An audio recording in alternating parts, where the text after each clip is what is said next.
Statistics show that violence is still underreported in Serbia, and we've heard from the previous speakers. They have covered vast range of data as well as the measures in response. But still, over 70% of women who died as a result of domestic and intimate partner violence had never previously reported the perpetrator. I know this gives discomfort to all of us, even the mere fact that we are still talking about this particular topic. But then, stepping back, my first message to share with you is that we should not accept this situation, and more importantly, the situation can change. And we've heard so many great initiatives and measures that are taken by the institutions against it. On our part as UNDP, we have partnered with the Commissioner for Protection of Equality to gain a deeper understanding about the barriers to reporting domestic violence, but also to find out what encourages women to confide in others and ask for help.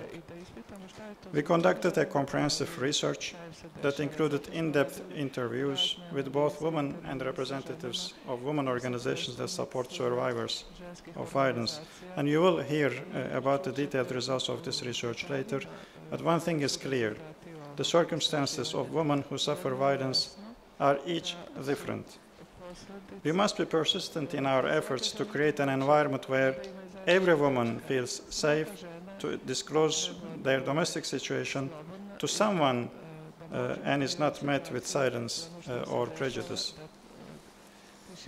This leads me to my second point to make today, that the responsibility for reporting violence cannot rest solely on the survivors. Although significant progress has already been made, survivors' access to support and a more effective institutional response to domestic violence can still be improved.